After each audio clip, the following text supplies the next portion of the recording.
GS study with Sanjeev sir YouTube channel पर आपका हार्दिक अभिनंदन है। आप लोग का बीपीएससी टीचर का एग्ज़ाम है, तो बीपीएससी में अगर उस पे आप ध्यान देंगे तो आपको पता चलेगा कि हिस्ट्री, साइंस, करेंट को यहाँ से क्वेश्चन बहुत ज़्यादा पूछता है। और बिहार स्पेशल जो मेन बीपीएससी होता है, तो उसी के अकॉर्डिंग चलेंगे और उसी के लेवल का तैयारी करेंगे तो बीपीएससी टीचर आसानी से निकलेगा। तो वीडियो में बने रहिए। आज जो है हिस्ट्री टोटल 4 पार्ट में डिवाइड होता है। फादर ऑफ हिस्ट्री हेरोडोटस को बोलते हैं, जैसे एंशियंट हिस्ट्री जिसको प्राचीन इतिहास कहते हैं, और मिडिएवल हिस्ट्री जिसको मध्यकालीन इतिहास बोलते हैं, और मॉडर्न हिस्ट्री जिसको आधुनिक इतिहास बोलते हैं, और वर्ल्ड हिस्ट्री जिसको ठीक है मतलब विश्व का इतिहास बोलते हैं। तो मेन बीपीएससी में एंशियंट, मिडिवल और मॉडर्न से एग्जाम में क्वेश्चन आता है। यहाँ पर क्या किया है आपके सिलेबस में, बीपीएससी टीचर के सिलेबस में एससीईआरटी और एनसीईआरटी बोला है पढ़ने के लिए। तो 10 क्लास तक अगर हम लोग पढ़ते हैं तो उसमें वर्ल्ड हिस्ट्री का भी चैप्टर दिया हुआ है। तो अब समस्या है कि क्या वर्ल्ड हिस्ट्री पढ़ें या ना पढ़ें, इसका कोई भी टीचर आपको क्लियर बता नहीं रहा है। जबकि आप प्रैक्टिस सेट लगाते हैं तो वहाँ वर्ल्ड हिस्ट्री का कुछ क्वेश्चन देखा गया है। तो चलिए आज जो है हम लोग एंशियंट, मिडिवल और मॉडर्न का क्वेश्चन लगाते हैं, और इसके बाद वो मेन चीज़ जो वर्ल्ड हिस्ट्री का है वो किसी नेक्स्ट वीडियो में हम एक ला देंगे वीडियो बना के। तो चलिए बने रहिए, फालतू बात करने से एग्ज़ाम नहीं निकलेगा, सारा बात फालतू है। क्वेश्चन लगाइएगा, यही मेन चीज़ है आपका, यही आपको नौकरी दिला सकता है। ठीक है, बाकी लेक्चर सुनने से तो बहुत है पढ़ने के लिए और लेक्चर सुनने के लिए। चलिए 1 नंबर क्वेश्चन स्टार्ट करते हैं। मानव को आग की जानकारी कब हुई? तो मध्य पाषाण काल में हुआ। नेक्स्ट क्वेश्चन देखिए 2 नंबर है, मानव की आंखें तक एवं खाद्य संग्राहक की अवस्था जुड़ी हुई है पूर्व पाषाण काल से। मानव द्वारा पाला गया पहला पशु था तो कुत्ता था। और 4 नंबर क्वेश्चन है कि देखिए कि मानव द्वारा उपयोग में लाई गई पहली फसल थी तो गेहूं था। और नेक्स्ट 5 नंबर क्वेश्चन है, ठीक है, देखिए पहली फसल कहीं कहीं जौ भी दिया रहता है, ठीक है, और कहीं कहीं गेहूं भी दिया रहता है। तो आप यहाँ पर बुद्धि विवेक के अनुसार आंसर करेंगे। ठीक है, अगर देखिए यहाँ पर अगर बीपीएससी पूछेगा तो इसको आप ई लीजिएगा, ऑप्शन ई ऑप्शन आप लोग के एग्जाम में रहेगा। बीपीएससी एग्जाम में ई रखता है, यहाँ उपयुक्त तो सभी हो जाएगा, लेकिन यहाँ कह रहा था मानव द्वारा उपयोग में लाई गई पहली फसल, तो ये बुक का जो आंसर है फिलहाल गेहूं है। तो लेकिन सबसे पहले एनसीईआरटी अगर पढ़ेंगे तो जौ का जिक्र हुआ था। ठीक है, और नेक्स्ट देखिए कृषि का प्रथम उदाहरण कहाँ से प्राप्त हुआ? तो मेहरगढ़ से। कपास का प्राचीनतम शाक प्राप्त हुआ मेहरगढ़ से। सिंधु सभ्यता के लोग किस धातु से अपरिचित थे? तो लोहा से थे। और लोहा का संकेत क्या होता है? तो एफ ही होता है। लोहा का निष्कर्ष किससे करते हैं? तो कमेंट कीजिए। ठीक है, सिंधु सभ्यता का स्वरूप था नगरीय सभ्यता था। 9 नंबर क्वेश्चन है, सिंधु घाटी सभ्यता में मोहनजोदड़ो का प्रमुख सार्वजनिक स्थल कौन सा था? तो स्नानागार था। सिंधु सभ्यता मानव इतिहास के किस काल से संबंधित है? तो आदि ऐतिहासिक काल से है। और 11 नंबर क्वेश्चन है कि निम्न में से किस पुरातात्विक स्थल से जुते हुए खेत का साक्ष्य मिला है या प्राप्त हुआ है? तो कालीबंगा।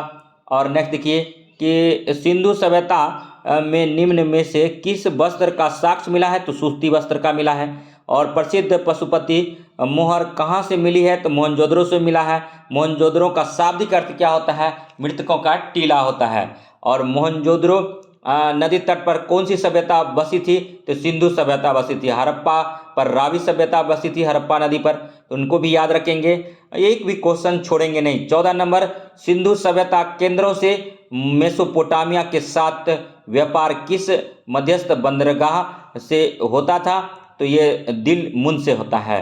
15 नंबर क्वेश्चन है, सिंधु सभ्यता के मापक किस गुणज भार के हैं? तो 16 के हैं। एक बात और दोस्तों, इतनी बड़ी वैकेंसी भविष्य में आपको दिखने को नहीं मिलेगा, इसीलिए जब मिलेगा तब तक आप एक्सपायर हो चुके होंगे, यानी आपका एज एक्सपायर हो चुका होगा। तो इसीलिए आप लगे रहिए, जितना मेहनत करना है कीजिए और निस्संदेह आपको एग्जाम में सफलता मिलेगी।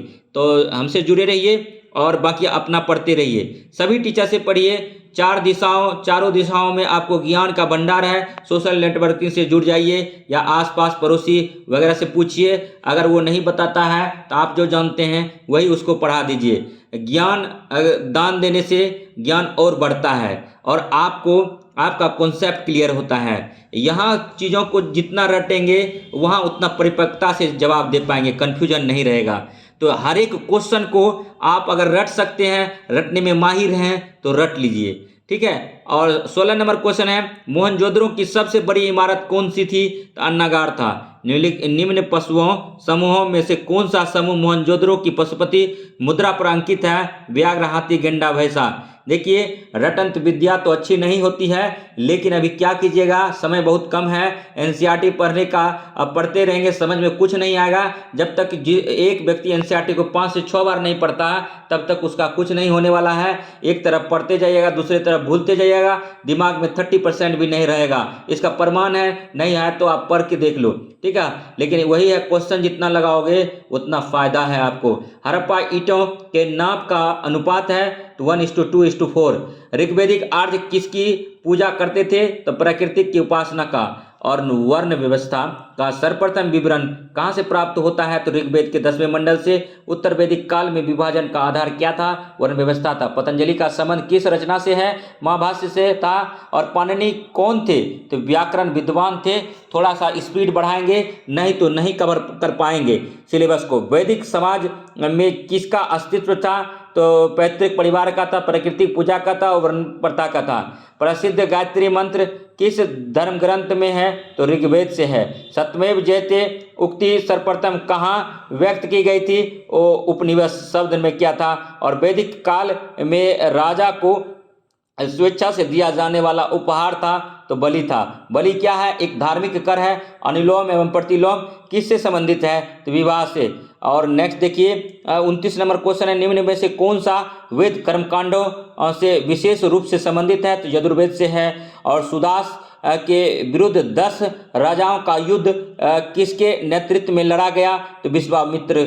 और नेक्स्ट देखिए दोस्तों, ठीक है, कल जो है हमारे एक फ्रेंड से बातचीत हो रही थी, ठीक है, वीडियो कॉलिंग पर, दिल्ली। तो दिल्ली का लाइब्रेरी पूरा फुल है, ठीक है, गांधी विहार, नेहरू विहार, ठीक है। और जो है जहाँ भी आसपास उसके एरिया में जो रहते हैं निरंकारी वगैरह, तो और जीटीबी नगर, क्योंकि टीचर का जो इतनी बड़ी वैकेंसी है, लगभग वहाँ जो बीपीएससी यूपीएससी का तैयारी करते थे तो उनमें से बहुत से अधिकाधिक जिसको डर है कि इधर नहीं होगा, बैकअप प्लान के लिए बीएड कर लिए हैं, सीटेट कर लिए हैं। तो कंपटीशन बहुत तगड़ा होने वाला है और ओपन वैकेंसी है। इलाहाबाद के जो है, प्रयागराज के जो भी हैं, ठीक है, वहाँ के बच्चों का जीएस बहुत स्ट्रांग होता है, खास करके यूपी के बच्चों का, इलाहाबाद के बच्चों का, ठीक है। तो उनसे आपका टक्कर है। अगर उनसे आप आगे निकलना चाहते हैं, हम ना फुलाएंगे आपको ना मन बढ़ाएंगे, एकमात्र पढ़ना ही लक्ष्य है। आप पढ़ते रहिए और तभी आपको जॉब मिलेगा। अच्छा ऐसा स्कोर कीजिए जो कि आपको कटअप के बारे में सोचना नहीं पड़े कि इतना गया उतना गया। मतलब मिनिमम अगर महिला है तो 60% से एबव कटअप नंबर लाने का कोशिश कीजिए। अगर पुरुष हैं तो 80 से अधिक लाने का प्रयास कीजिए। अगर 70 प्लस भी रहता है तो चांस बनेगा, नहीं तो आप नहीं सोच सकते हैं। तो इसीलिए वीडियो में बने रहिए, हर एक चीज को देखिए। जिसका जो पोर्शन मजबूत है उसको छोड़ करके अभी जो वीक है उस पर टाइम दीजिए और बार बार उस पर मतलब ठीक है फोकस कीजिए और मैक्सिमम प्रैक्टिस सेट लगाइए। 34 नंबर क्वेश्चन है, देखिए बोलने के लिए बहुत कुछ है लेकिन समय को ध्यान रखना पड़ता है, क्वेश्चन भी कराना पड़ता है। नेक्स्ट जो है 33 नंबर,